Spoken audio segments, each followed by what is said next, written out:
Então, já vão mandando suas perguntas aí no site, que o meu colega professor Jonatas vai anotando aí para a gente fazer as perguntas.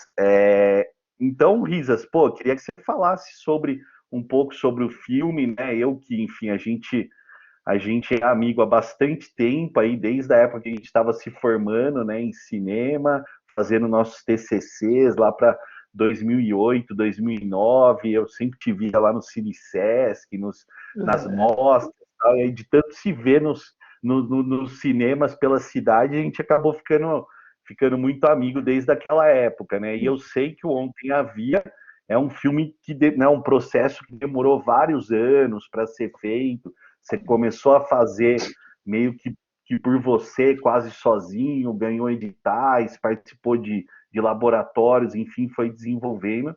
Então, queria que você falasse um pouco desse processo, pô, interessantíssimo de fazer filme com a sua família, vocês atuando ali na casa e tal. Vai lá. Maravilha. A gente é amigo de quando nossas barbas não tinham tanto pelo branco, né? A sua não tem ainda, perto É, da minha. de longe assim não, daqui a pouco dá para ver. Bem, boa noite aí para todo mundo. É sempre muito esquisito essa adequação a esse modelo de debates virtuais, né?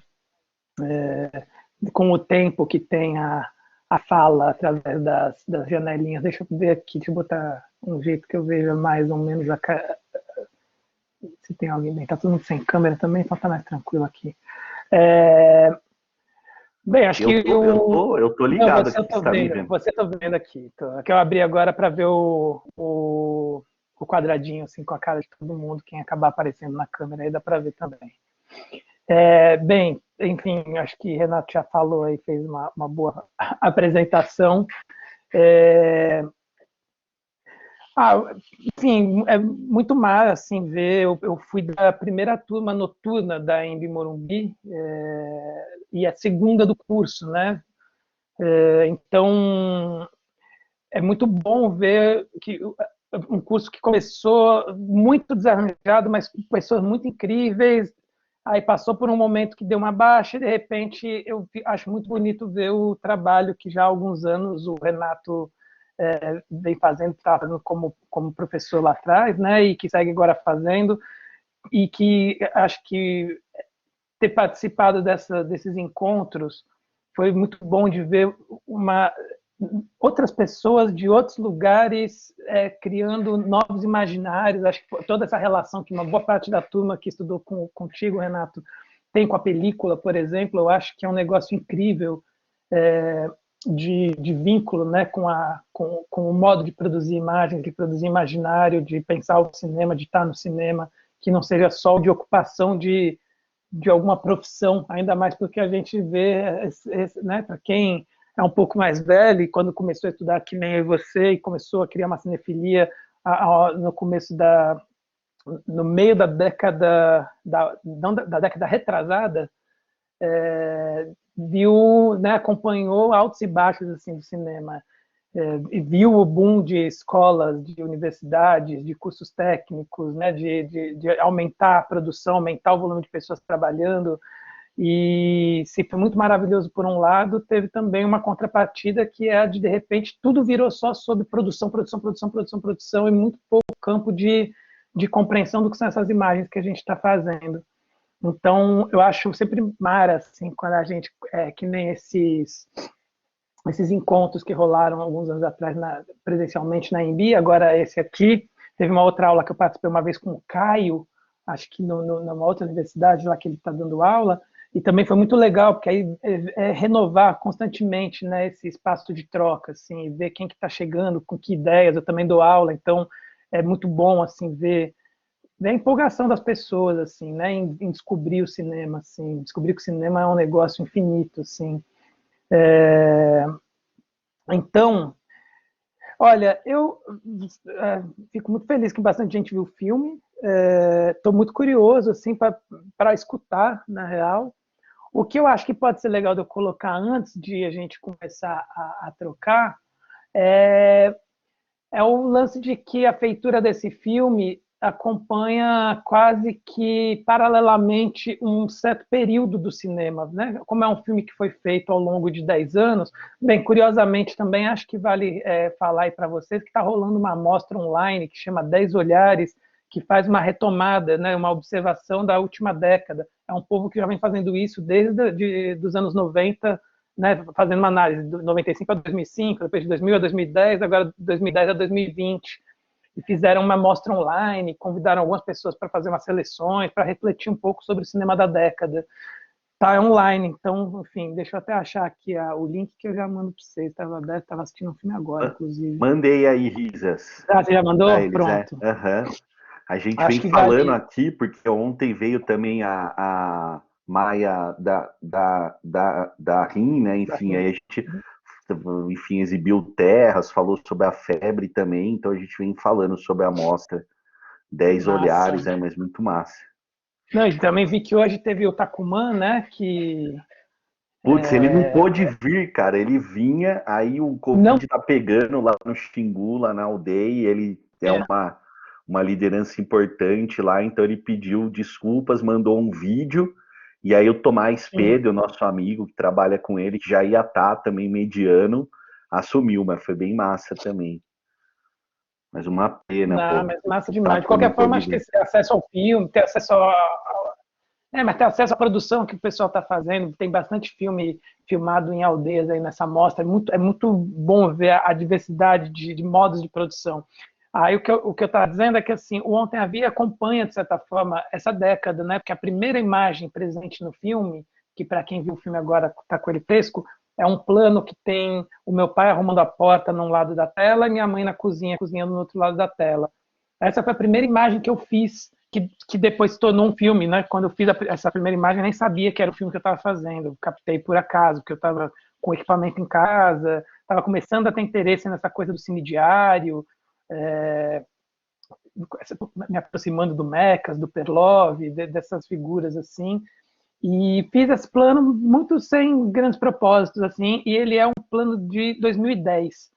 E aí o filme ele é lançado no finalzinho de 2019. Então, assim, de fato, é um filme que atravessa a década enquanto está sendo feito, e ele viu o surgimento de um certo modo de produção, se apropriou desse modo de produção, porque faz parte dele, né? Eu como fotógrafo, acabei participando de muitos filmes ao longo desses anos com figuras que estão aí, tipo, como esse novo modo de produzir, a turma da Filme de Plástico, o Adilei Queiroz, toda essa turma que vinha propondo outras formas de organização, e dessas relações eu fui trazendo também reflexões sobre como fazer, como filmar, como eu tenho uma produtora exatamente para poder produzir de uma certa maneira que não algo que já estava imposto, então pensar novas formas de produzir, como tira dinheiro de um lugar, pega de outro, junta, pega o dinheiro de um filme, faz três, aí dá dinheiro para o amigo fazer o dele, aí faz não sei o quê, enfim, esse tipo de troca, assim, para poder produzir outras coisas.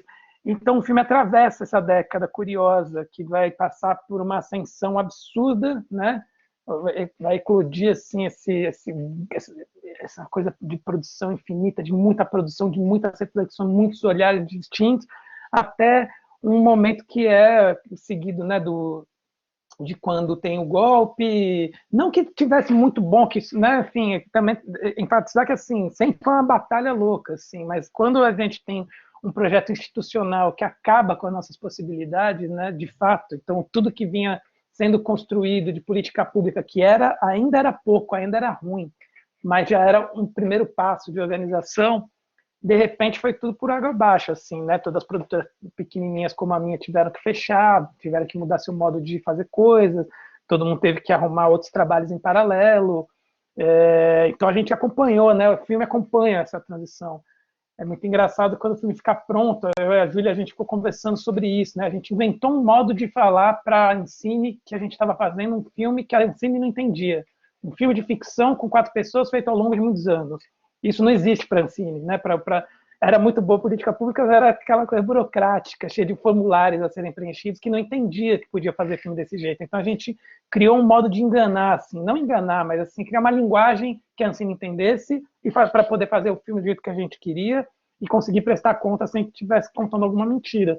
Então a gente passou por todo esse período e de repente quando o filme é lançado, é quando a gente já está na decadência total, assim. Então é que nem até comentei numa entrevista quando o filme passou em Tiradentes, que essa geração de cinema e a gente com esse filme, a gente é como tem um texto um livro do Levi Strauss que chama Tristes Trópicos, e tem um capítulo sobre São Paulo que ele diz algo do tipo: ah, os, os maledicentes dizem que São Paulo foi da selvageria à decadência sem ter conhecido a civilização. É mais ou menos o histórico dessa geração de cinema, né? Foi do nada para já decadência sem ter de fato chegado num lugar de alguma possibilidade. Enfim, apesar que estamos vendo aí, né? Você vê os 10 olhares e vê filme sendo feito em tudo que é canto, eu acho que contradiz um pouco isso que eu disse agora. Mas isso que eu queria pôr, assim, para começar e, na verdade, escutar mais, para poder trocar aqui, né, entender um pouquinho de onde cada pessoa está partindo. Quero muito saber como as pessoas enxergam esse filme, vocês que estão agora aqui. Todo mundo é aluno de cinema, é isso? Eu acho que tem gente de cinema, rádio e TV, talvez tenha de uns outros cursos também, mas acho que a maioria é de cinema. Risas, a Mas, gente não liga a câmera aqui todo mundo porque esse negócio não aguenta, meu. Se todo mundo liga a câmera, ele cai assim. uhum. Mas, Não, mas tudo gente, bem. fiquem à vontade, pessoal. Se alguém quiser ligar o microfone, ligar a câmera para interagir aqui com o Risas, falar sobre o filme, ou mesmo mandar, ó, tem gente de PP, de Rádio TV, Estou vendo aqui vale. o chat. Pessoal, ou mandem as perguntas escritas, ou liguem o microfone aí, falem, liga a câmera, fica à vontade, gente. As impressões, se tiverem. Quando as câmeras já Só, está travando. é, o microfone rola, gente. Se alguém quiser ligar aí, ou.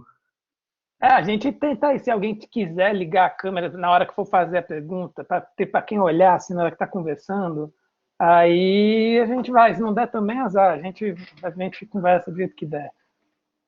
Mas isso, eu digo isso porque como são pessoas que estão estudando, que estão na universidade, é, eu acho relevante pensar que quando a gente para mim, o mais importante de tudo é a gente falar sobre a criação de imaginário, sobre a gente poder criar outras imagens, sobre aquela epígrafe de um livro que é uma citação do Godard no História do Cinema, que ele fala: mesmo deteriorado, um simples retângulo de 35 milímetros salva a honra de todo real. Eu acho que quando ele fala isso, ele está trazendo exatamente a importância para a gente, enfim, não sei se o Renato passou por isso também, a crise de produção de imagens incessantes, mas quando tudo vira imagem, quando a gente está no meio de uma pandemia, nossa interação é através de imagem, a gente quase não existe mais materialmente, a gente só existe enquanto imagem, eu acho que isso volta a dar para a gente a trazer a importância de um certo tipo de imagem, que é feita de outra forma, que não é essa imagem naturalizada, mediocrizada, em que a gente passa a achar que normal conversar assim pela tela, a gente não precisa nunca mais se encontrar, porque agora isso aqui dá conta. Não é essa imagem que a gente está falando, é uma outra imagem, né? Tanto que eu acho digníssimo esse trabalho com a película que o Renato faz e que incentivou tantos alunos, porque é sobre algo material que nem tem mais espaço no mundo e, no entanto, é fundamental, né? Para que a gente possa entender essa dignidade que o Godard está comentando. Então, eu acho sempre bom trazer essa ideia de, mas que para fazer, para criar essas imagens, esse imaginário, é preciso muita dedicação, uma dedicação de vida, não é simplesmente ter um trampo, uma outra noção de trabalho, né? Não é o trabalho da indústria simplesmente, mas é aquele do cotidiano mesmo, né? Enfim, aí entender os financiamentos, os modos de produção, os modos de organização, como a gente cria nossos vínculos com as pessoas, com os lugares que a gente está filmando, eu acho que é fundamental para entender o método. Eu acho que isso que no fim importa, assim, qual o método que a gente estipula ali para poder encontrar essas imagens. Enfim, jogo aí, quero mais ouvir você. Já vi que tem uma Ó, pergunta aqui. tem uma pergunta aqui, vamos lá. Bruno, primeiramente, parabéns. É da Maria Eduarda Scala aqui, vamos lá. Primeiramente, parabéns, adorei o filme. Queria saber qual foi o processo de criação de um filme tão único. Um documentário mesclado com ficção científica, que me lembra bastante uma versão mais real do gênero de filme de found footage. Você teve alguma inspiração desse estilo ou vem de outra ideia? Acho que aqui talvez ela esteja falando do found footage, tipo, não o found footage Godard, o found footage Bruxa de Blair, eu imagino. Esse found footage de, de Hollywood, assim, Uhum, uhum. Não, entendi. Não, é que são, no fim não é tão distante um do outro, né? A gente É, tem que parar de separar o Godard e o Bruxa de Blair, porque quando mistura os dois é que dá um filmão, assim. É... Olha, é curioso que, porra, até dá uma olhada depois nessa amostra aí, nesses 10 olhares, que tu vai ver que é um tipo de modo de produção, modo de fazer imagens que tem muito a ver com nossa época, assim.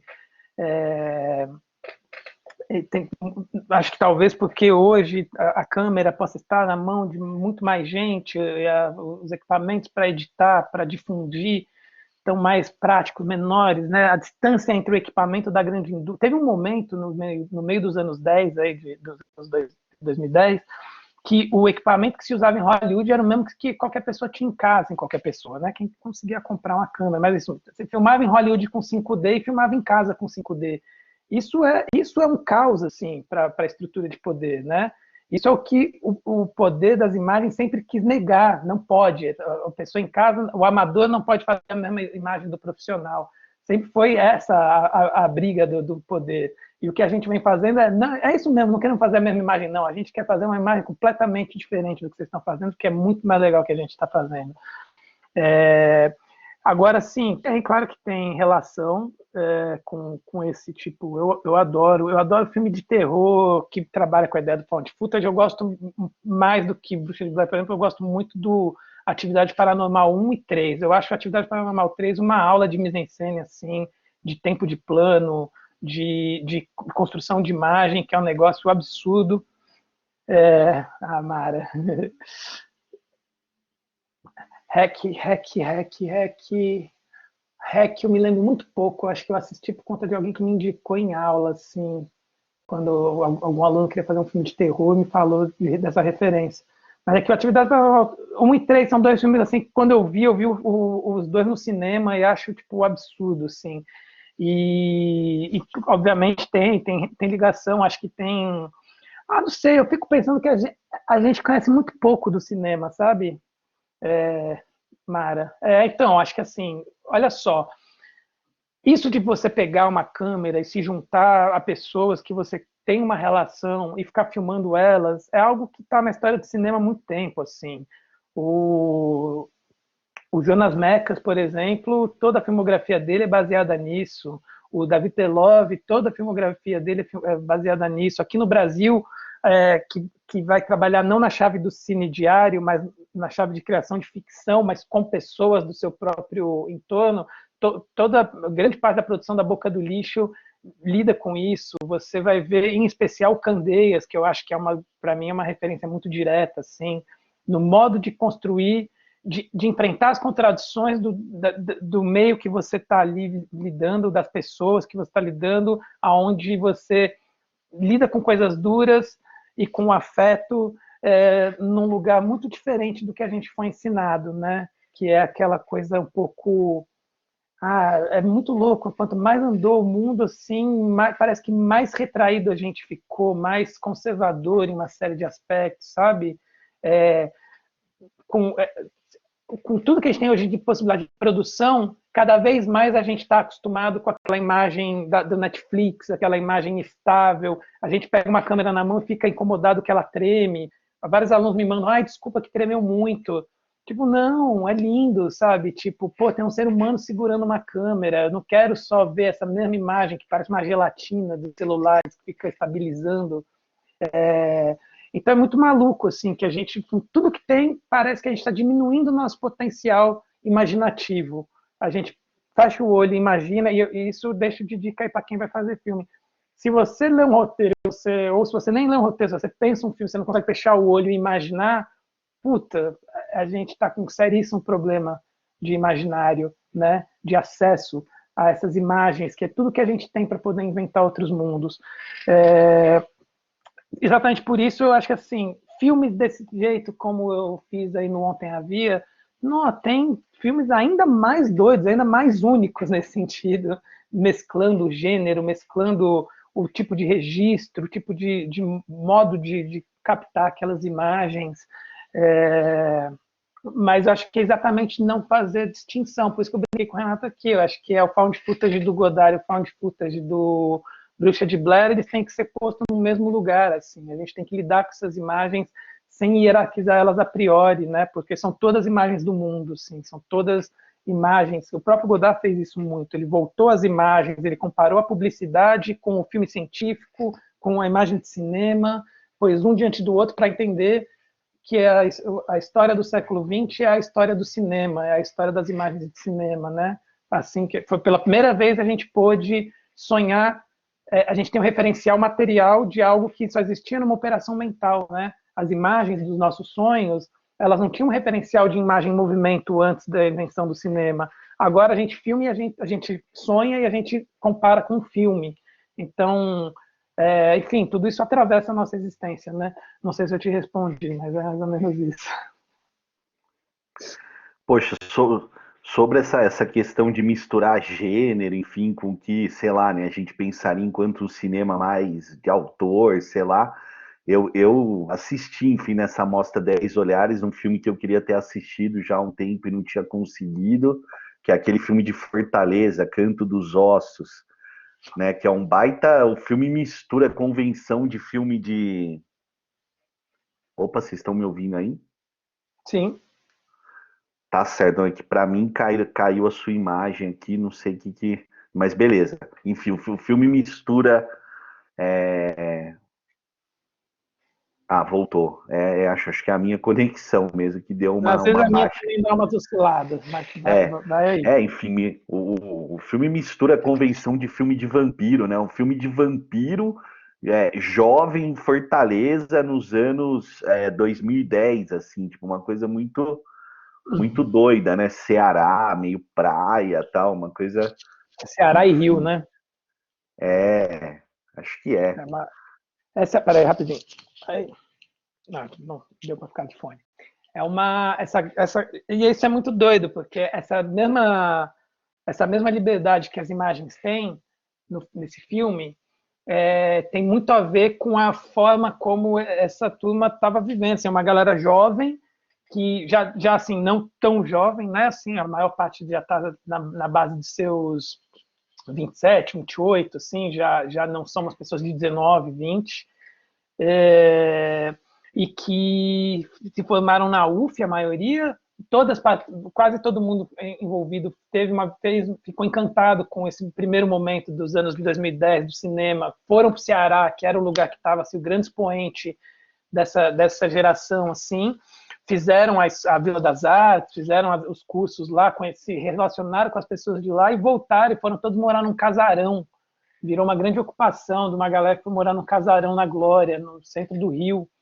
Pô, e era genial, porque era uma turma fizeram esse coletivo Osso Osso, né? E era uma galera produzindo loucamente. Eu fui filmar eles uma vez para uma série que eu fotografei de cinema com pouco dinheiro, né, que o tema era esse da série, e, cara, eu fiquei encantado, eu conheci alguns filmes deles, assim, eu conheci a galera, fiquei tipo, muito encantado, assim, eu sou um pouco mais velho do que ele, assim, pelo menos uns quase 10 anos mais velho do que a maior parte deles, e eu fiquei encantadíssimo, assim, tipo, caralho, olha que maravilhoso isso, assim, sabe, tipo, uma turma se juntando e construindo mesmo possibilidade de liberdade mesmo, assim, de inventar novos corpos, inventar novos tempos, de novos modos de trabalhar, de viver, sabe? Não é só sobre como eu trabalho, é como eu vivo, né?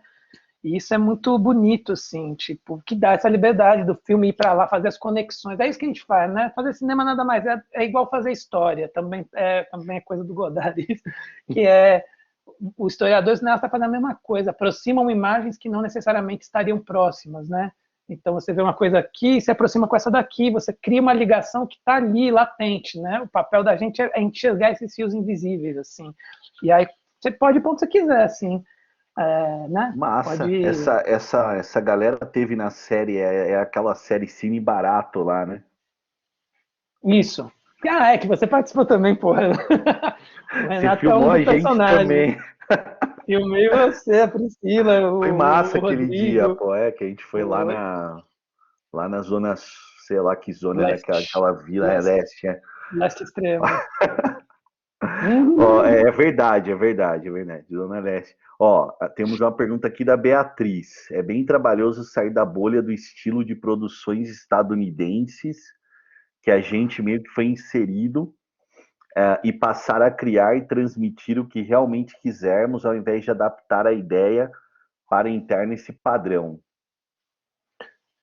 É que assim, eu acho que tem uma coisa que, por isso que eu acho que é uma, a gente começa a estudar a imagem de cinema, a gente é necessariamente convocado a ter uma compreensão da relação íntima que tem imagem e poder, né? A gente vive aqui sob uma lógica de mundo ocidental e isso está desde sempre. Assim, quando você para pensar, o que é isso, né? Quem produzia imagem lá atrás, né? Nessa lógica da história que foi contada para gente, os caras que era a igreja que criava imagens para dizer de onde viemos, para onde vamos e o que somos. É isso. E ele foi muito bem sucedido. Você pode ser assim, você pode não ter religião nenhuma, mas a hora que eu era punk, metido a não, odeio, sou ateu, sei o quê. A hora que você vê uma tela dessa, assim, um teto de igreja, não precisa nem ir lá na Europa ver, não. Você vê em qualquer igreja do interior de Minas, você vê aquilo, assim, porra, você sai acreditando em Deus na hora, não tem dúvida, sabe? É isso, viemos desse lugar e iremos para aquele, porque é o impacto, é como entrar no cinema. Quando você entra no cinema, num cinema que nem eu e Renata, a gente se encontrar sempre no Cine Sesc, uma tela imensa, com uma puta qualidade de imagem, um som incrível, ou aquela sala da Cinemateca que desce as paredinhas assim, aí começa aquele. Cara, a hora que você vê o rosto de um ser humano que é igual a você vê o rosto desse ser humano ocupando a tela inteira, uma tela de 30 metros, a dimensão daquela imagem, aquilo lá entra em você que você passa, nossa, o ser humano é lindo. Você sai chorando das contradições, da dificuldade, da situação trágica, né? Então, eu acho que a gente tem que ficar muito atento, porque imagem e poder sempre caminharam juntos e está ligado à construção de imaginário, está ligado à construção de. Se eu conto que a gente veio daqui, vai para aqui, que a vida é isso, eu domino esse povo. Os Estados Unidos faz isso muito bem. Os Estados Unidos, até hoje, faz cópias em película das suas produções para arquivar em arquivos espalhados pelo mundo. Se foi bombardeado, vai conseguir salvar as imagens para contar a história. E isso é muito maluco. Como é que a gente lida, né? Começar a entender que a história é invenção, que tudo que aconteceu é tudo invenção, que tudo que acontece é invenção. Invenção, imaginação e memória é a mesma coisa. Quando a gente começa a acessar esses lugares, aí a gente começa a ver que é mais do que sair da bolha do estilo das produções, é a gente se entender, se respeitar e se gostar num certo modo de contar as coisas. Eu, por exemplo, começo um assunto num lugar e termino em outro, sem entender por que eu fiz essa passagem. E se o meu filme não tiver a ver com isso, se eu submeter isso a uma estrutura lógica de encadeamento das coisas que faz um sentido, eu estou negando a minha própria forma de perceber as coisas. Então, e não digo eu o indivíduo só, né? Digo eu uma coisa que acho que permeia aqui todo mundo. A gente está num país que né? Nossa língua é uma língua de conflito, né? Se a gente parar para pensar que a língua que a gente fala, ela não é o português de Portugal. Você vai para Portugal, ninguém entende o que você fala. Eu não, passava uma raiva lá quando eu fui finalizar o filme com aqueles velhos desgraçados que eu sentava no boteco. Os velhos eram uns machistas, racistas, assim. Nossa, os caras falavam cada merda, assim. E aí eu ia conversar com algumas pessoas, até os jovens legais do cinema, eles viravam a cara para mim porque eles não entendiam o que eu falava por conta de um jeito de falar. A gente fala mais rápido, a gente fala as frases pela metade, e isso tudo é fruto de uma relação que está lá atrás, né? Tem um sociólogo, José Martins de Souza, José de Souza Martins, nunca lembro a ordem do nome, que ele diz que a nossa língua é oriunda não do português, mas da língua geral, o Nhangatu, que era uma língua de dominação. Então, para poder se esquivar, foi se inventando um modo de falar que nunca termina a frase, as palavras são sempre ambíguas, E é o jeito que a gente se comunica, né? Você fala, ah, você quer isso ou aquilo? Aí você fala, sim. Você fala qualquer coisa, né? Você não se compromete, porque é um jeito de escapar. Pô, isso faz parte do nosso imaginário, do nosso modo de contar uma história, do nosso modo de acessar uma história.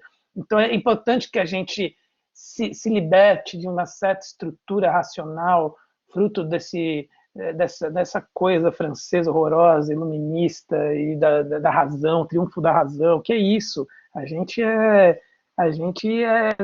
sabe, os antepassados tomavam uns negócios, veneno de sapo, e via umas coisas, assim, isso aí contava a história do mundo. A gente tem que acessar um pouquinho mais isso. Tem mais uma Gente, pergunta aí. acho que o que é, né? Enfim, a gente aqui sempre a gente vai tentar pensar, né? Enfim, partir de pensar um cinema brasileiro, assim, né? Por isso que a gente teve aqui na REC passado a Dirley, na outra teve o Risas, nessa veio o Thiagão Mendonça, a Maia Darim, a Laila Foster e por aí vai, porque acho que é isso, a gente tem que sair desse, né? Isso aí existe também enquanto um tipo de domínio cultural muito claro, né? Isso aí que o Risas levantou sobre os caras, né? Os caras, eles filmam em digital, mas vão botando tudo para película, né? Lá nos Estados Unidos, porque sabem que isso vai durar, né? A postura deles lá perante o mundo é essa. A nossa é de deixar a Cinemateca Brasileira apodrecendo ali desde agosto, né? Que vocês devem ter ouvido falar disso, pelo menos, e né, uma coisa complexa, assim. Mas muito massa, Risas. Ó, temos mais Queria uma perguntar, pergunta. ô Renato, Vai aí, lá, pessoal, ô, Jota. Bruno, tudo bem? Uhum. Muito prazer aí, cara, um prazerzaço aí assistir seu filme e depois já poder ter esse diálogo aqui. É um privilégio, né? A gente tem que admitir. E, bom, rapidamente, né, comentando, né, um pouco, seguindo um pouco o fluxo do diálogo, né? Acho muito legal essa ideia. Falo muito isso também para os alunos, né? Antes do cinema, o audiovisual é uma linguagem, uma expressão do pensamento, né? O pensamento audiovisual. Então, essa colocação, né? Inclusive de através da experiência estética, você projetar questões do universo da experiência, do conhecimento também, né? Então, essa relação filosofar enquanto faz o filme e fazendo filme filosofando, né? Eu acho que tem muito isso que você falou, né? As questões da filosofia, né? Da onde vim, para onde e fazer isso através da imagem, eu acho que é o que sempre foi feito e é o que a gente continua fazendo aqui, né? No audiovisual. E depois, né, o cinema vai surgir aí com uma outra. É um microcosmo, né, dentro desse espectro maior do pensar audiovisual, né, do pensamento audiovisual. Né. Achei isso muito legal, assim, que você colocou, mas eu queria explorar mais, assim, questões tentando destrinchar um pouco o filme, né, ouvindo de você.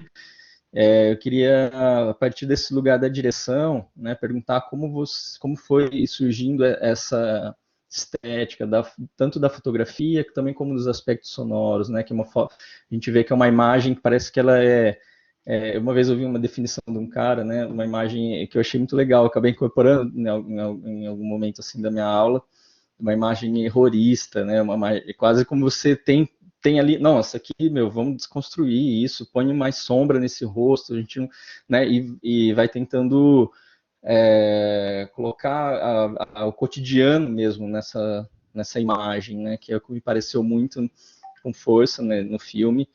E também como foi pensado a partir da direção, também é claro que eu sei que tem contribuições da Flora, né, de todo um processo criativo aí num grupo, mas do lugar da direção, né, como você conduziu isso nesse diálogo com ela e nas sonoridades que também tem essas rupturas com muito silêncio, né, que é esse universo da casa, os ruídos do som ambiente, que eu achei muito legal também essa construção do cotidiano, só que é um cotidiano construído, né, ficcionalizado dentro da obra, assim.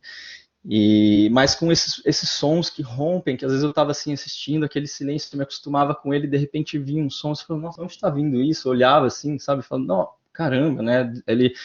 ele de fato é uma ruptura, né, com que a gente vem assim se acomodando no filme. Ele tira a gente de um lugar confortável e incomoda e chama para dentro do filme, né, abduz a gente para dentro do filme através dessas sonoridades. Eu achei muito legal isso, né, a ideia da abdução por meio dos sons.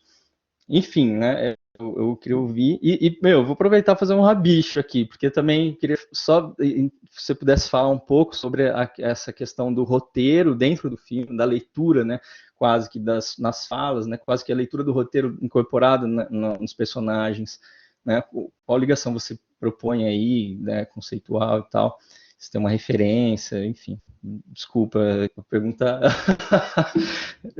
mas não, se eu deixar, eu vou ficar aqui fazendo outro. Pergunta ampla. A gente te relembra qualquer coisa. Não, vamos que vamos. Obrigado. Só depois, tem o João também tinha mandado uma aqui, então a gente, João, na sequência, vai aqui na dele. Vamos lá. Não, eu tô de boa, nem sei, a gente nem falou. Quanto tempo a gente tem aqui, oficialmente? A gente vai indo até umas 9, assim, tamo aí. Tá bom. Dá pra falar bastante. Dá pra falar bastante. Se você precisa sair também antes, você fala. Não, tô tranquilo, hoje é o dia que tá de boa. Cara, eu nem acho que esteja tão separado as duas perguntas, as duas partes da pergunta, né?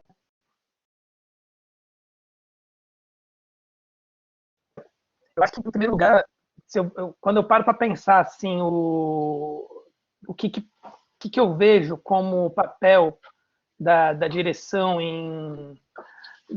num filme, eu acho que cara, a direção o primeiro papel da direção é saber, no tipo de filme, obviamente, eu não faço filme para contratado, né? Então, só como fotógrafo, mas quando os filmes que eu dirijo, eu faço do jeito que eu quero. E aí, para mim, o primeiro papel é saber com quem você está se juntando, assim. Chamar pessoas porque você sabe que dali vai nascer uma relação. Eu vou muito pro filme sem saber o que eu estou fazendo, né? Mesmo quando eu estou fotografando filmes mais convencionais, que são poucos no fim, né? Minha característica como fotógrafo também é ir fazer filmes que são meio em aberto, assim, porque eu engano o diretor, eu falo, não, legal, massa, entendi o conceito, mas é mentira. Eu gosto de descobrir tudo que vai acontecer enquanto a gente está fazendo, assim.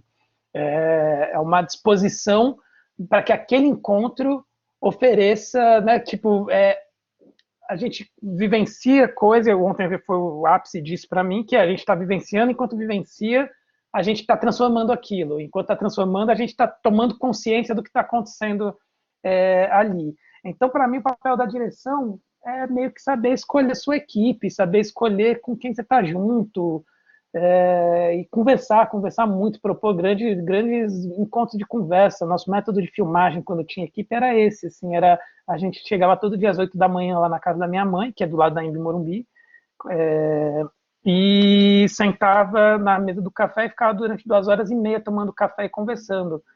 Normalmente eram as outras pessoas que falavam, vamos começar, vamos filmar alguma coisa, porque por mim a gente ficava conversando mais 3 horas, assim. E então começava uma dedicação muito intensa de construção da imagem. Eu passei muitos anos fazendo imagens lá, de muitas formas. Então eu fui compreendendo, conforme eu fui fazendo imagens daquilo, eu fui entendendo coisas que eu não entendia. Eu fui vendo coisas que eu não via. Acho que é um pouco a Chantal Akerman fala isso, né? Às vezes é preciso você ver numa imagem algo que você vê todo dia para você ver pela primeira vez. Então, eu gosto muito, até pegando um fio aí do que você falou, eu gosto muito de pensar a imagem num lugar diferente da linguagem. Não, a gente fala muito da linguagem cinematográfica, da linguagem audiovisual, mas eu gosto de pensar que tem linguagem também, mas a imagem é uma outra coisa. A imagem é essa outra coisa que é um artifício, que, né? Eu gosto de pensar o caminho da imagem que vai gerar a imagem de cinema, bebendo na fonte lá dos caras fazendo, sei lá, um ritual de ayahuasca, e aí vê imagens, e aí conversa sobre esses sonhos que eles tiveram. É uma tecnologia da floresta que gera imagens para você poder criar uma conversa de grupo para poder partilhar o imaginário. O cinema, eu acho que é uma tecnologia da indústria com o mesmo fim. Só que a gente tem que brigar com a indústria, porque a indústria quer impor o poder e a gente quer, sair esquivando, assim, né? Porque a gente quer criar imaginários, né? Milhões deles. Para isso, é preciso muito trabalho, assim, do ponto de vista de direção, compreender quem está ali do meu lado, promover esse encontro e entender o que é, entender não, me relacionar com o momento específico de cada pessoa. Cada pessoa está passando por algo ali naquele instante. Aquele encontro vira uma grande congregação de vários momentos individuais que precisam encontrar seus meios coletivos ali de se expressarem. E esse trabalho em conjunto vira nossa forma de viver esse cotidiano e de transformar esse cotidiano. É como qualquer agrupamento que se faz em prol de alguma coisa, um mutirão que você vai fazer para construir casa, cada indivíduo tem sua questão, mas agora vamos todo mundo se juntar aqui e vamos agir aqui em conjunto. Eu posso ter problema com você, briga com alguma coisa, pensar diferente, num dado momento a coisa entra num fluxo de acontecimento. Então, eu acho que essa foi a maneira, assim, passar muito tempo, observar essas imagens, entender o que está, a imagem está ali para a gente entender o que está em desarranjo, né? O que a gente naturalizou que não está certo, né? Está certo passar a vida fazendo esse mesmo gesto? O que está ecoando aqui? A gente não entende quando a gente está vivendo a coisa. A gente precisa tornar a imagem para poder ressignificar as coisas, né? Tipo, olha só, quando a gente imaginou, alguns anos atrás, que a gente ia achar normal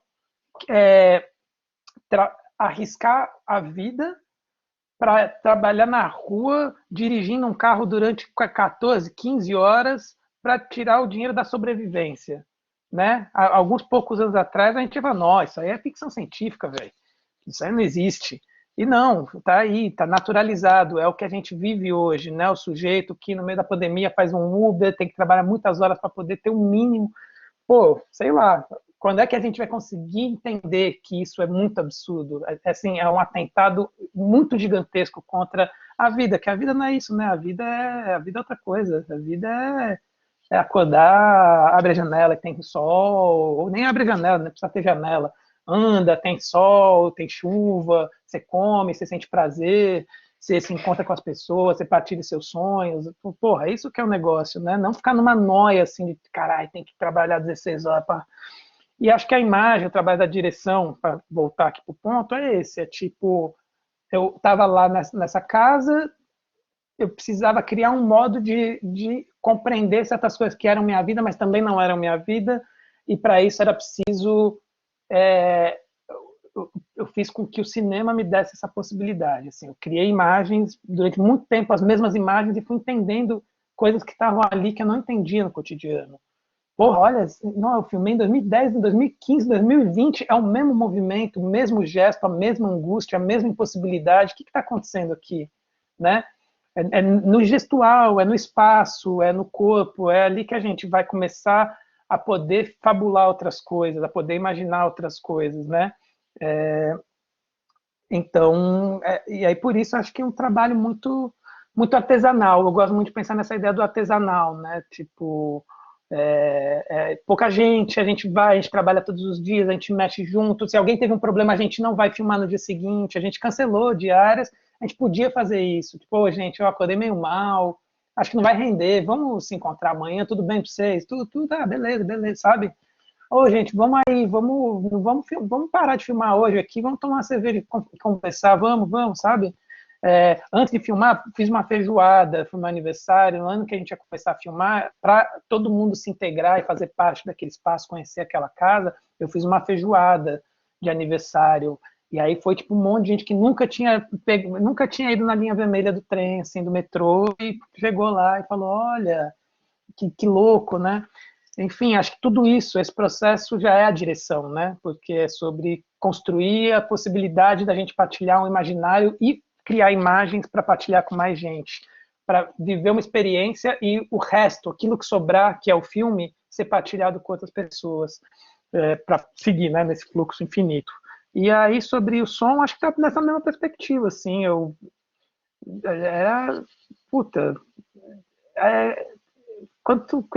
não sei, assim, quanto eu cresci ali numa época que foi muita transição do bairro, né?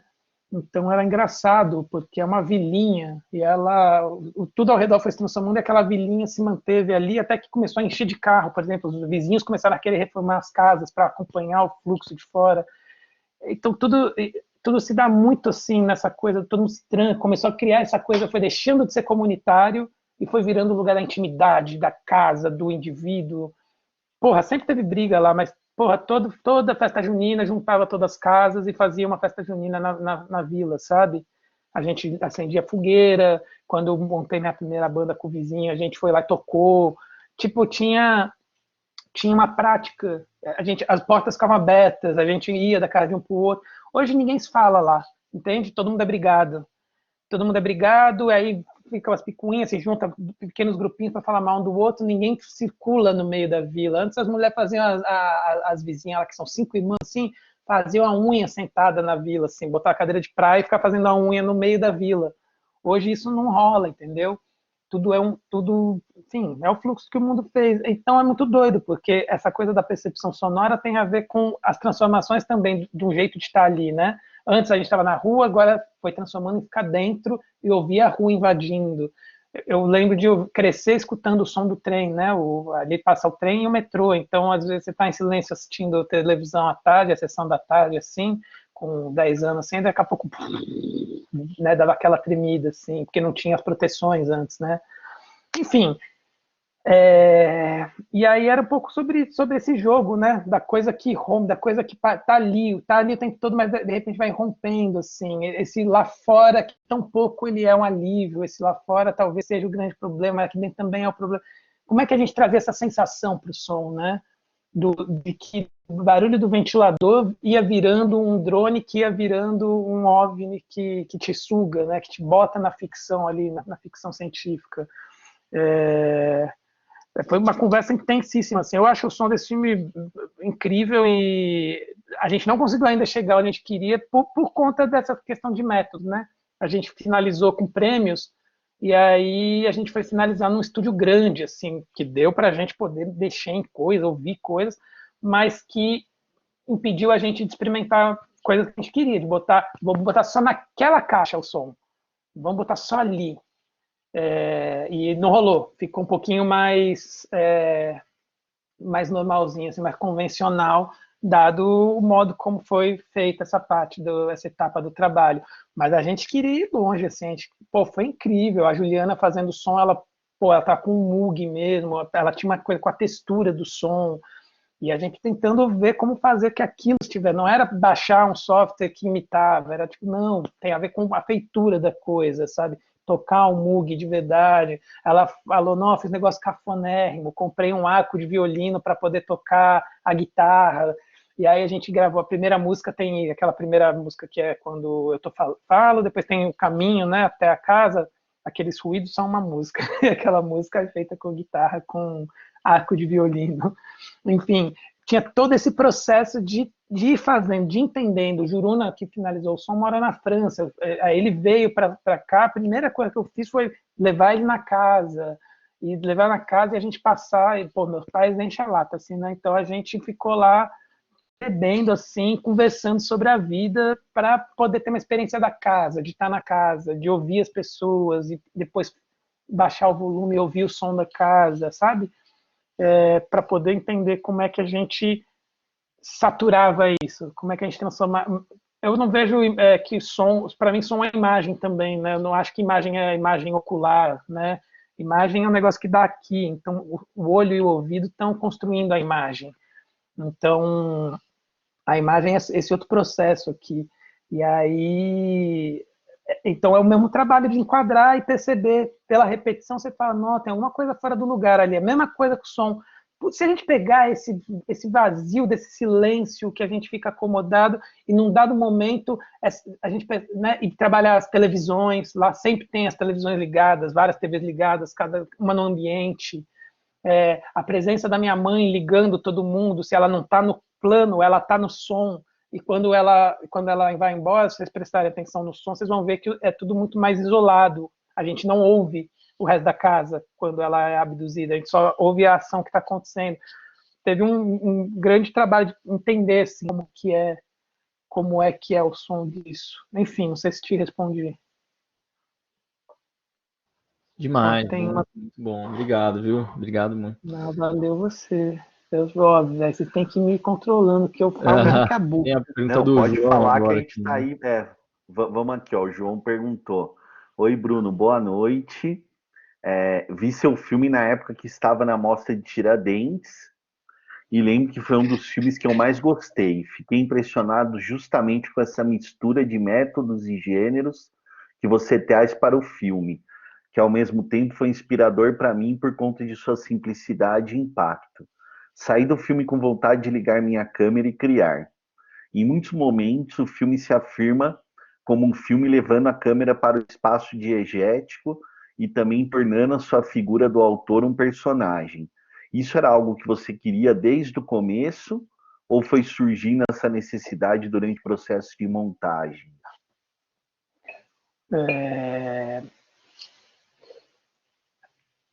Olha, a coisa do... Eu sempre tive no filme, porque, enfim, eu não sabia que filme era, né? Quando eu comecei, eu fiquei filmando lá, não sabia se ia ser uma coisa mais documentáriozão, se ia ser uma coisa...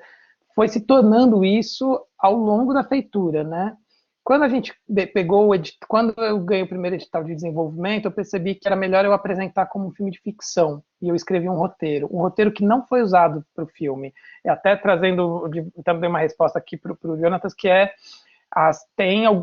mesmo aquilo que é tido como se fosse uma leitura de roteiro, é engraçado, porque de fato não é uma leitura de roteiro, né? São jogos são jogos propostos dentro da forma de fazer, né? Eu acho que intuitivamente o filme foi se encaminhando para, como ele estava tocando em questões de trabalho, mas não só o trabalho o desemprego, o cinema como trabalho, não, sobre como é que a gente refaz o nosso vínculo com a existência, com a vida, num lugar em que o trabalhador não é esse cara que a figura do trabalhador é posta até pela esquerda e tal. É outra perspectiva, é um pouco o que o Ailton Krenak estava falando no Roda Viva, quem não assistiu, assista, que é muito bom, assim, que é sobre a vida é outra coisa, a vida não é você se preparar para arrumar um emprego, para poder fazer a sua colaboração, né? Falam que é para fazer a colaboração na sociedade, mas na verdade é um interesse extremamente individualista, assim, de autoafirmação.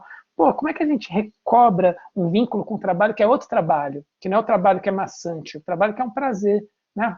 Pô, a coisa que eu mais gosto de fazer quando eu estou estressado e começando a entrar, assim, ficar muito ansioso, eu gosto de arrumar a casa. E a minha preferida, minha função preferida, curiosamente, que está ali no filme através da minha mãe, é lavar louça. Eu adoro, assim, eu fico horas. Eu gosto muito dessa operação de não estar preocupado com outro tempo, poder estar vinculado ao tempo, de tornar o ambiente que eu estou mais agradável, mais confortável, de cozinhar e comer gostoso, depois lavar a louça, tá tudo limpinho, cheiroso, depois deitar. Porra, isso tinha que ser a vida, né? Enfim, então, como a gente está falando desse tipo de trabalho, eu comecei a perceber que não foi tão consciente, não, né? Foi se construindo, assim, que a feitura do filme, não no lugar da metalinguagem, mas enquanto corpo do próprio filme, né? Não é que eu estou trabalhando metalinguagem, o filme, na verdade, ele é uma costura de retalhos, em que abre toda a... Aliás, não é nem uma costura, uma descostura, né? É como se pegasse um fio e puxasse assim para se desfazer, para a gente voltar a ver a matéria inicial ali, que é o fio.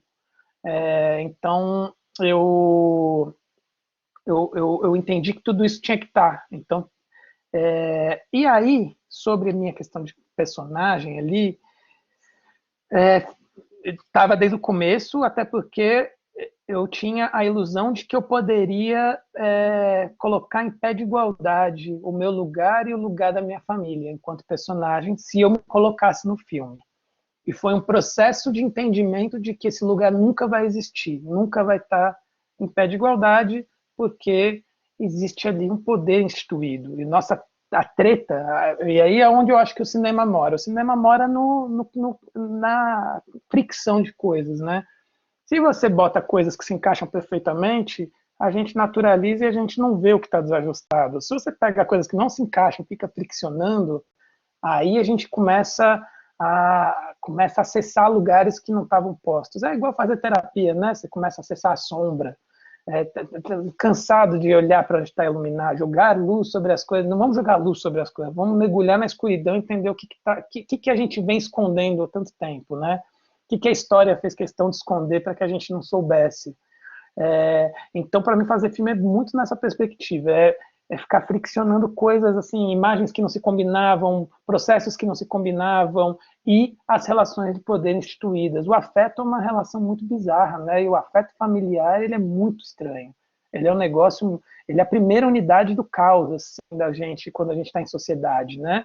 A gente aprende que é sobre a família é o grande vínculo, a gente aprende tipo, inúmeros caminhos sobre isso, e cria várias coisinhas guardadas na sombra por não saber lidar com o fato de que são várias pessoas se debatendo, tentando viver, tentando inventar a própria vida, antes de ocuparem esses lugares institucionais, mãe, pai, irmão, filho.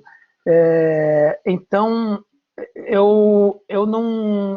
quando eu vi, eu ia desde o começo estar com o personagem, mas quando eu entendi a dimensão dessa relação de poder, que eu falei, não, isso precisa ser friccionado mais. E tanto que eu passei a estar mais no filme quando eu me tirei enquanto personagem, porque tinha todo um bloco, que era uma coisa que parecia meio egocêntrica. Eu lembro que o primeiro corte de 3 horas e meia, eu comecei a perceber que eu estava muito errado em me colocar daquele jeito, parecia, porque eu estava me dando a possibilidade de autoinvenção. Eu estava fazendo o que a gente faz na rede social, né? Eu estava criando o meu avatar ali, o meu personagem, do jeito que eu queria, porque eu tenho esse poder, porque eu sou o diretor do filme, eu vou acompanhar a montagem. Então, quando eu entendi que a feita sempre latente atrás da câmera, que às vezes é tensionado, às vezes não, às vezes você está no meio de uma ficção zona, mas alguém vai lá e fala comigo, você viu isso aqui?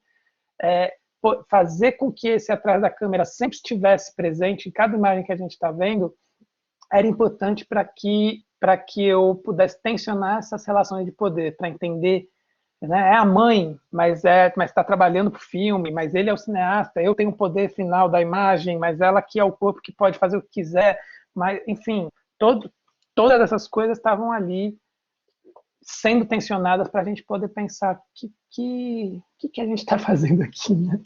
Que porra é essa aqui? Não digo nem só o filme, o que é isso aqui que a gente está fazendo, velho? A gente nasceu e está aqui, sustenta isso aqui, para quê? Que loucura!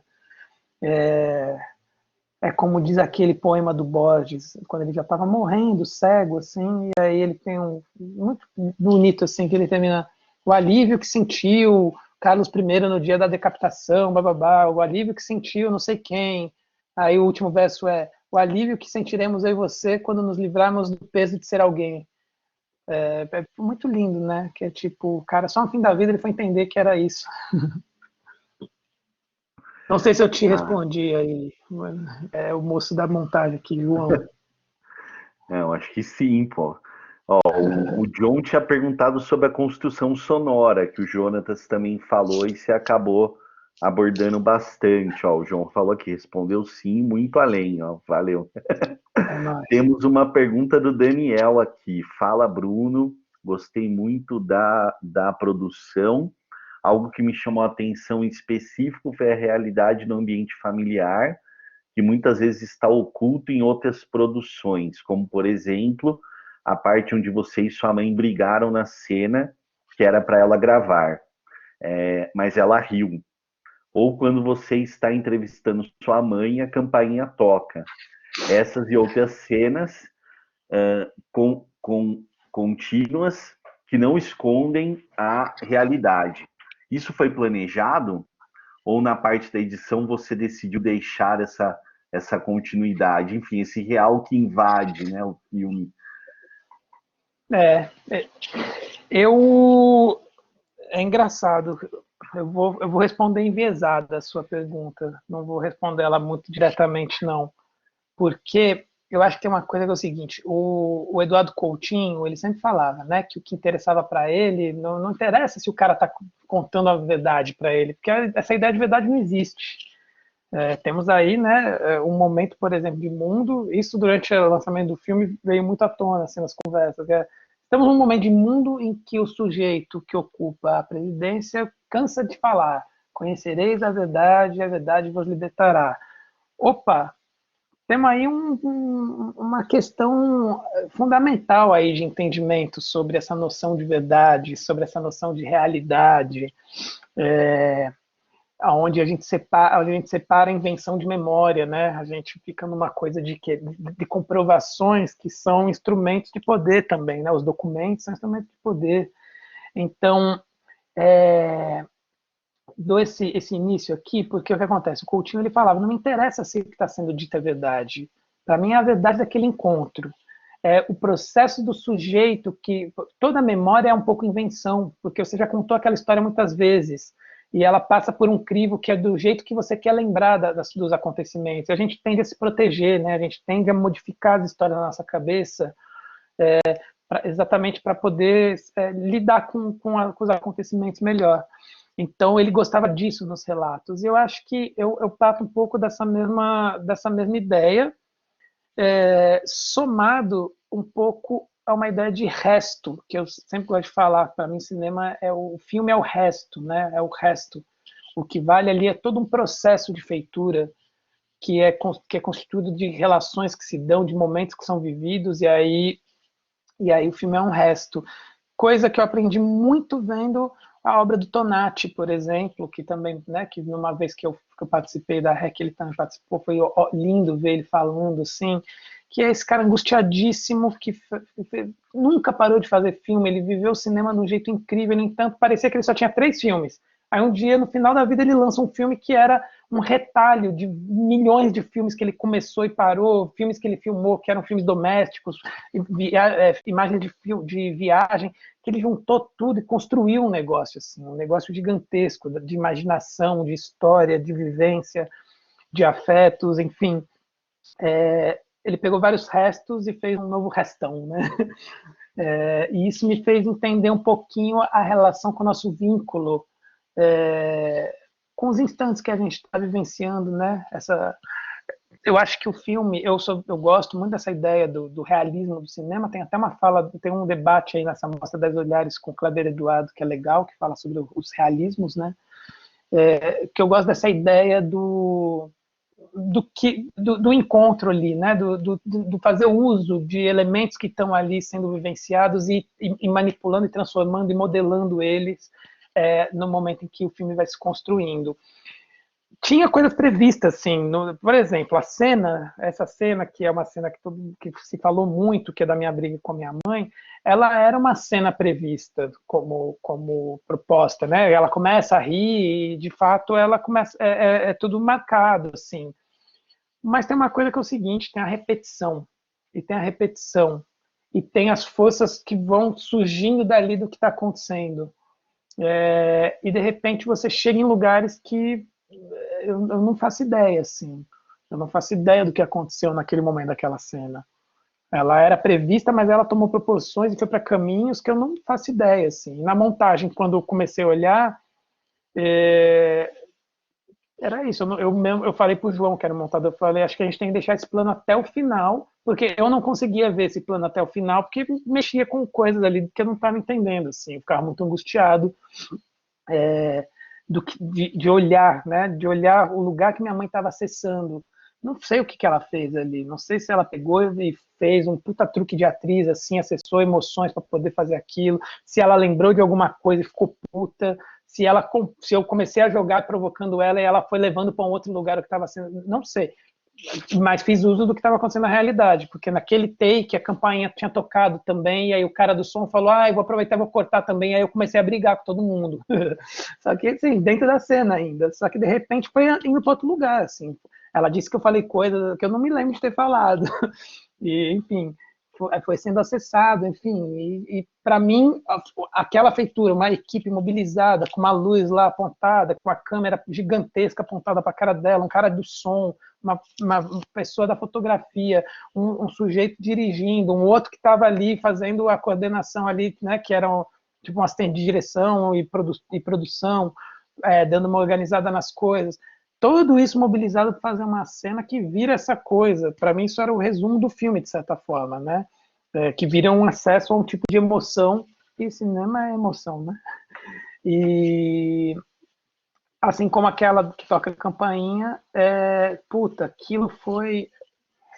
Cara, eu tinha tido a ideia de perguntar aí outra coisa sobre resto e sobre intuição. Uma abraça a intuição, quando vocês estiverem filmando, abraça a intuição, assim, porque ela é a nossa... se a gente vai só pela lógica, só pela razão de juntar coisas, a gente perde uma sensibilidade bruta que está ali, que a intuição traz para a gente, sabe? A gente tem que reconectar com a nossa intuição, de estar aqui, de repente, olhar para lá e falar, nossa, é ali, na verdade, tem uma intuição que diz. O que aconteceu? Eu estava filmando um desses enormes planos que a gente ficava rodando durante 20 minutos na minha mãe limpando algum cômodo. E aí me veio na cabeça a ideia, enquanto ela limpava, de surpreender todo mundo, a câmera, o som, todo mundo, e perguntar para ela sobre memórias de trabalho. E aí, só que antes de rodar esse plano, eu tinha dito para o cara do som que não precisava botar o microfone em mim, que estava tudo certo. E aí, de repente, veio essa ideia e eu fiquei meio mal de falar, de quebrar com ele, né? De quebrar. O cara quis fazer certinho, eu falei que não precisava, e aí eu ia atrapalhar, daí eu desisti. Eu não fiz a pergunta. Aí eu peguei e falei no dia seguinte, eu tinha tido essa ideia, vamos tentar fazer de novo, a gente põe ela para fazer ali. Só que o que aconteceu? Quando eu falei para todo mundo, aí a Flora já preparou um banquinho, aí já fez um plano assim, já fez não sei o quê. E aí, quando a minha mãe veio que eu interrompo a limpeza e pergunto, e falo para ela sentar e começa a perguntar, não tinha a mesma energia daquele instante, não era a mesma cena. E aí é muito louco como as coisas se acontecem, né? Porque não era a mesma cena, e aí toca a campainha, e aí faz não sei o quê, aí bababá. E na hora eu só tava puto, assim, aí não dá para ouvir, mas a Flora fala para mim, esqueci de trocar o cartão, e aí só tinha tipo mais 3 minutos de cartão. E eu puto, assim, eu falei, foda-se agora, já estragou toda a cena agora. Então perdeu o que era o momento, sim. E eu lembro de achar que essa cena era o ó, assim, que não tinha chegado aonde era a intenção e a potência que ela tinha quando veio a intuição. Porém, quando você vai ver as coisas depois, por isso a coisa do resto, assim, caralho, essa cena que deu muito errado, ela é muito boa, porque minha mãe simplesmente não consegue falar, ela tenta falar e ela não pode falar, e ela termina dizendo, então era isso. E é muito absurdo, né, tipo, que então, exatamente, eu também acho. Hoje é uma das minhas cenas preferidas. Eu acho que ali contém muita coisa, né? Das relações que se dão na casa, das relações do filme com a casa, das pessoas do filme com as pessoas da casa, minha com a família, da minha mãe com o todo, do que o filme estava propondo, e de algo que ultrapassa esses indivíduos e diz um pouquinho sobre mais coisas, que é a impossibilidade dela acessar as memórias, a possibilidade dela conseguir falar, né? Na mesma época eu estava filmando um outro filme e foi muito duro, porque foi... na mesma época eu estava fazendo um outro filme e foi uma semana muito dura, assim, porque foram 2 cenas que eu tinha... na mesma semana não, mas no mesmo mês. E aí, na semana seguinte, eu fui fazer esse outro filme e aí eu lembro, tipo assim, a sensação muito dura de ver 2 mulheres com suas trajetórias, lá já com mais de 50 anos, e que criava-se um filme para que elas falassem sobre elas, e elas não conseguiam falar sobre elas, né? Tipo, no outro filme também. Fala aí, Dedê, fala sobre você. Então, aqui é a Gil, né? Não, que é minha companheira, não, que é minha mãe, não, que é meu pai. Tipo, e aí, não, é sobre você. Aí, quando a diretora falou assim, sobre você, aí ela desabou de chorar e ela não conseguiu falar. E com a minha mãe foi mais ou menos a mesma coisa. Assim, sempre que se tentava falar sobre si, não rolava. As forças do entorno impediam, né? E ela se satisfazia simplesmente com a ideia de que, deu para falar em algumas coisas, né? E aí, no fim, a cena acaba tendo muita força. Acho que é isso. Massa, Risas. Pô, demais. Pessoal, mandem aí, enfim, os comentários, as perguntas, né? Uma coisa que eu acho massa a gente abordar, né? Essa ideia também de um cinema artesanal, né? Enfim, com uma equipe mínima, né? O que o Paulo Gregori chamava de uma equipe Fusca, né? Que cabe dentro de um Fusca, assim. Vendo o filme, a gente sente isso, né? acho que fica essa intimidade tanto com esse lugar, né, que é essa casa onde você, né, essa casa onde você viveu tanto, cresceu, e é esse retorno até lá, né, numa outra situação, num outro lugar também, quando você começa a fazer o filme. E essa relação entre o cinema e a vida, né, essa coisa de tanto, né, tipo, você fazer sem ainda ser um filme, sem um projeto começar, e um filme que vai estrear, tipo, quase 10 anos depois das primeiras imagens, né? Isso é muito louco, isso é muito diferente. Acho que tem a ver com o que alguém falou aqui da gente fugir, enfim, de um tipo de padrão ou de formatação. A gente pode lembrar aqui, pô, né?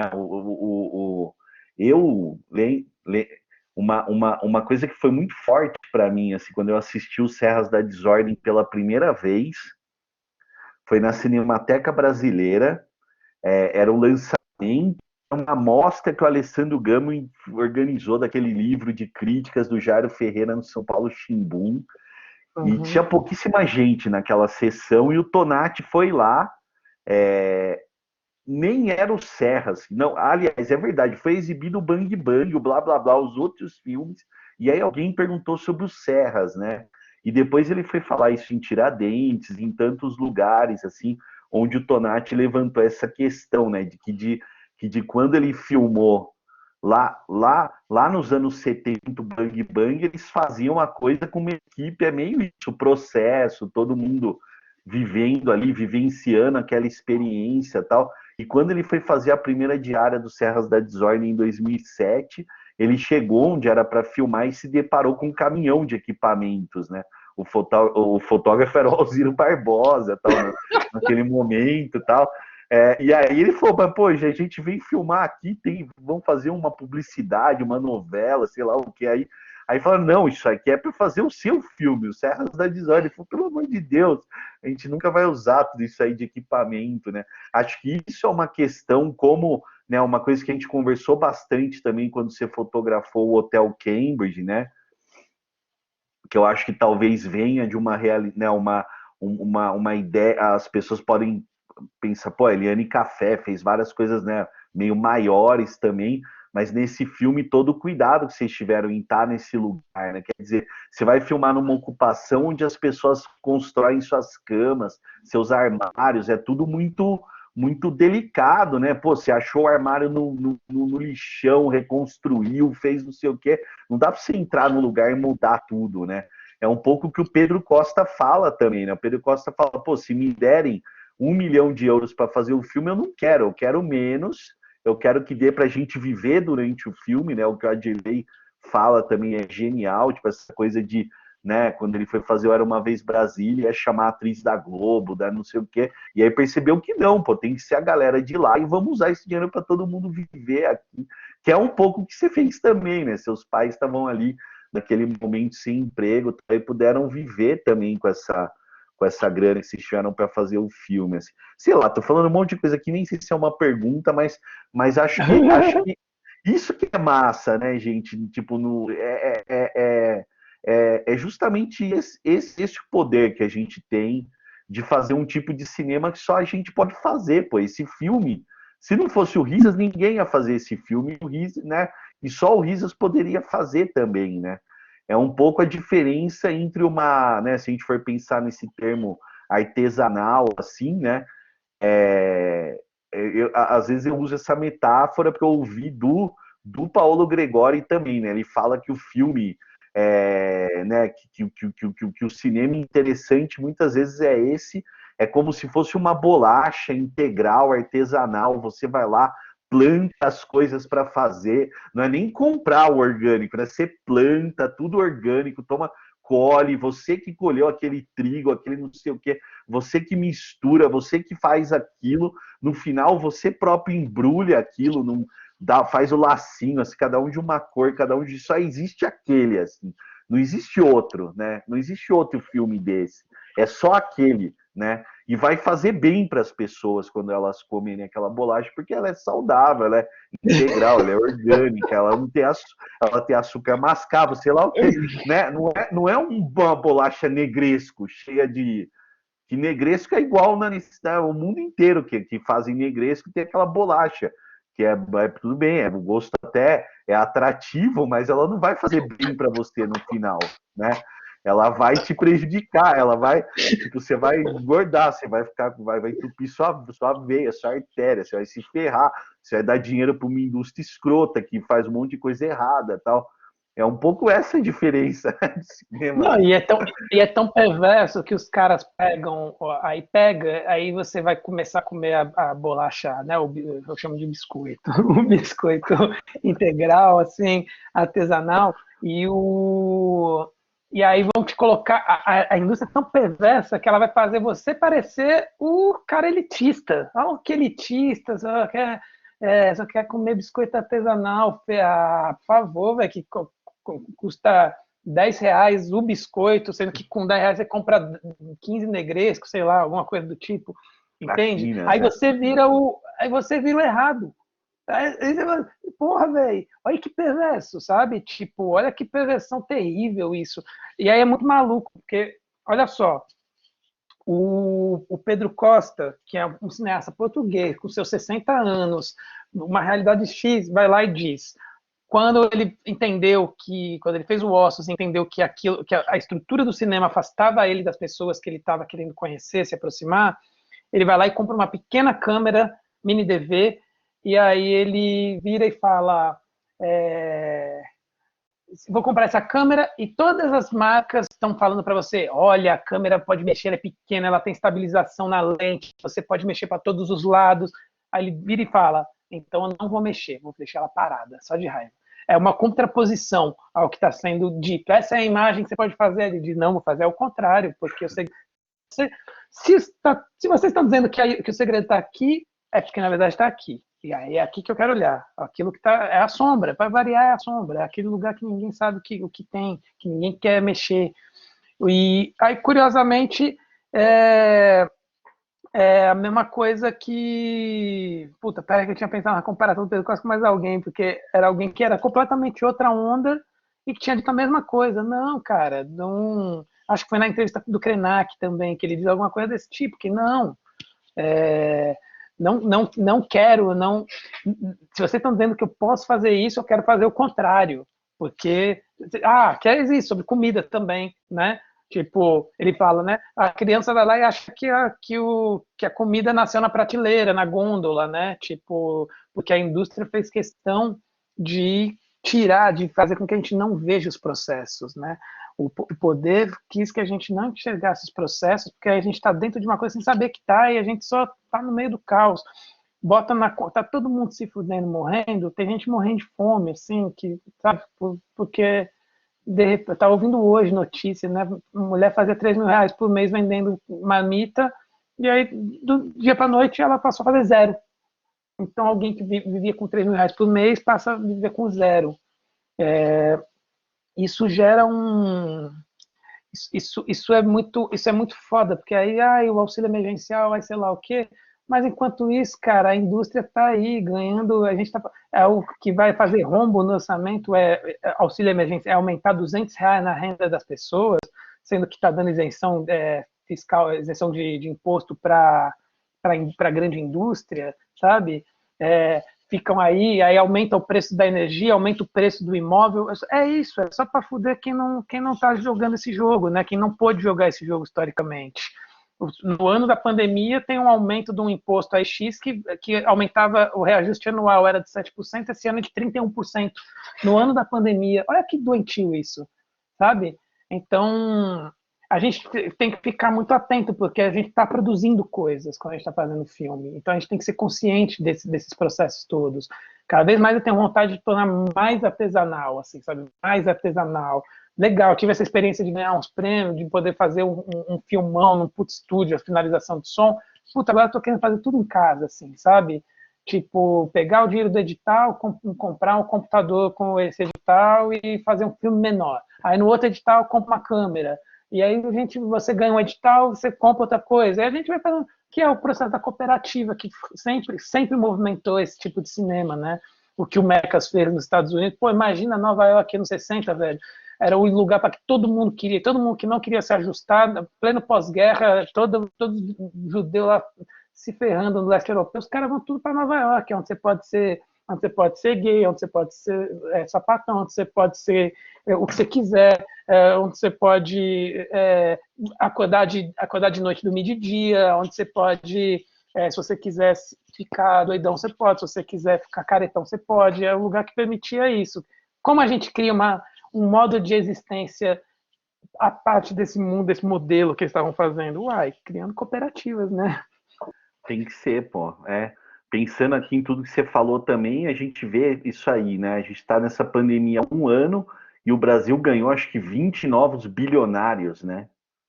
Exatamente. 10 ou 20 novos bilionários. Quer dizer, as pessoas estão se fudendo, passando fome, a classe média baixa começando a passar fome, não tem onde morar. Quem é pobre, a classe baixa, então nem se fala. E 20 bilionários virando bilionários, nem eram, né? É bizarro. Ó, falando em grana, o Felipe fez uma pergunta fundamental aqui. E como consegue grana para fazer o filme? Vamos lá, eu vou responder essa aqui que está no nosso assunto, mas tem uma que a Maria Eduarda mandou ali um pouquinho A antes. Maria. Vamos ver aqui. Para não deixar ela assim. Boa. Um dos Não, fatores acho que é mais. só. Mas vamos fazer a primeira do Felipe que está no assunto, aí a gente volta aqui na Maria Eduarda. Beleza. Como consegue grana? Véi, não sei como consegue grana na vida. A gente vai inventando jeito. Ainda existem os editais, tem que botar neles, tem um monte de fundo internacional, tem que ser.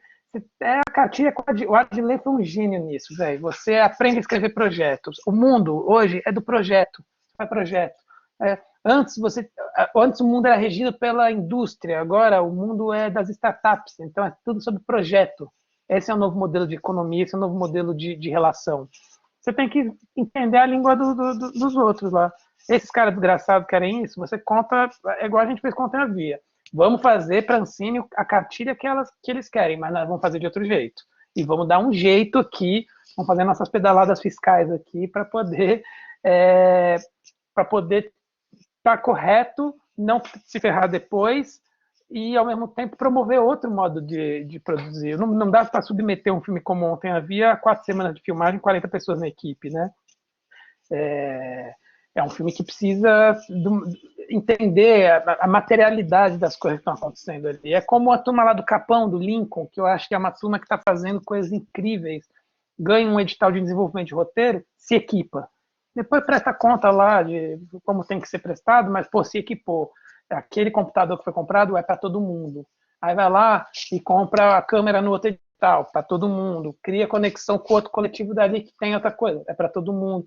E isso vai refletir na forma dos filmes.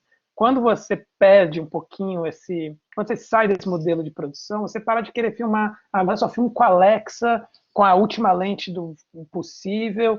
Não, você vai começar a fazer, a entender a forma do seu filme pelas coisas que você tem ali para fazer. O Ontem Havia mistura mais de 8 câmeras, que eram as câmeras que eu conseguia pegar emprestada, eu nunca tive câmera. Então essas câmeras são emprestadas, né? Tipo, a primeira imagem eu fiz porque eu estava na folga de um filme, meus pais estavam voltando para essa casa, eu estava morando lá. Na folga do filme, eu fiquei com o equipamento, eu era assistente de câmera, eu fiquei com o equipamento, fiquei limpando lá o equipamento, aproveitei para ficar filmando eles, arrumando a casa. Por algum motivo, me deu essa vontade, assim, achei doido aquilo, assim, essa reocupação do espaço. E estava testando a câmera também, entende? Vendo como é que mexia, 5D ainda era meio nova, filmei. Então, assim, aí no outro dia, fiz outro trabalho, peguei a câmera, filmei. Aí no outro dia, peguei emprestado com um amigo. Aí no outro, peguei a câmera de não sei quem. Aí no dia que a gente alugou equipamento para fazer a primeira semana com estrutura, né, com equipe e tal, depois do edital de produção, a gente teve uma folga no filme que o Sérgio estava fazendo. Aí ele e o fotógrafo do filme, que é o Rui, inventaram um filme de um dia, e aí o equipamento estava comigo já para no outro dia começar a filmar. A gente foi lá e fez um curta de um dia. Um curta que, pô, que é incrível, que circulou pra caramba. É isso, você vai inventando formas de pegar esses recursos e colocar eles num lugar em que eles se tornam.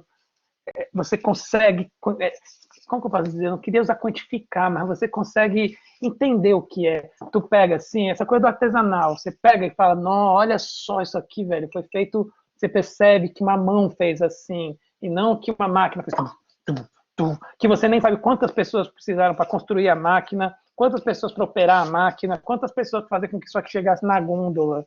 É a frase do Brecht, né? O burguês, ele quer comer o vitelo sem ver sangrar o cordeiro. Tem gente que acha que... Tem criança que acha que bife, já nasce bife, né? Que não tem violência, sangue, morte para fazer o bife. E isso é fazer tudo. A indústria fez a gente não ver que tem violência, sangue e morte em tudo que a gente tem na nossa vida. Então, dinheiro consegue, sim, paga tudo. Depende. Não é assim. Você entra, normalmente você tem um dinheiro destinado, que está baixo agora, a gente está sem Ministério da Cultura, você tem um dinheiro destinado no orçamento para a cultura que vai ser dividido ali em vários setores. Aí, tudo isso é feito sempre com consulta da sociedade. Então, você tem instituições, você tem entidades, associações que são responsáveis por fornecer informações aos ministérios específicos para saber como vai fazer a gestão desse orçamento. Aí você tem, todo ano é lançado tantos bilhões, tantos trilhões, sei lá o que, para tanto federal quanto municipal e estadual, para a produção de filmes. Então, ficar atento aos editais, aí faz lá aquela cartilhazinha dos editais e fica tentando. É difícil, é uma treta, estamos numa época feia, com poucas opções, e aí o que eu diria compreender como fazer os dinheiros circularem. A gente vai ter que inventar de novo outras formas de fazer os dinheiros circularem, né? A gente está entrando já numa fase que não tem mais grana, não. Tipo, não sei quanto tempo vai durar, né? A gente está num colapso feio, orçamentário, da vida, né? Enfim, é isso. A gente está falando de gente passando, gente que ontem era classe média e em questão de 2 meses virou gente que passa fome. Parece bobo, mas a dimensão disso, eu vi isso com meus pais acontecendo, por sorte tinha um teto, sabe? Que é um conflito de família, mas pelo menos tem um teto. Se não tivesse um teto, como é que vive, né? Como é que vive? Quando eu fui filmar em ocupação, eu entendi a dimensão da disputa territorial, o que é isso, o que é você poder dormir sob um teto. Parece distante, mas não está mais tão distante da gente. Eu acredito que grande parte aqui desse quórum aqui não tenha tantas pessoas com muita grana, né? Nem muitas pessoas com tão pouca grana. Deve estar todo mundo nessa faixa que é a zona de risco, que é essa classe média que não tem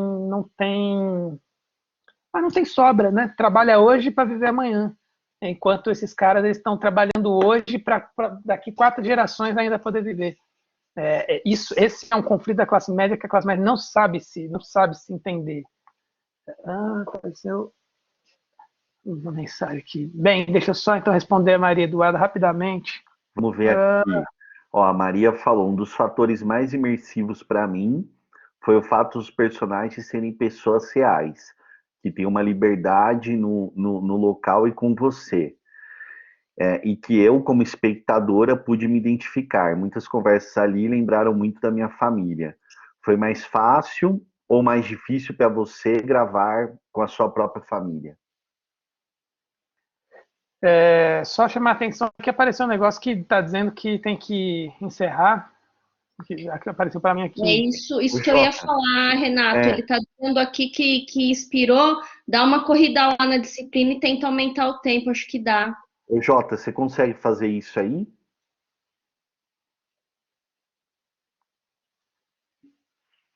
Sim, pronto. Então vou respondendo que se der errado, vai lá, pelo Jota, menos... a gente não cair em 5 minutos. Valeu. Entra lá, bota mais um tempo aí.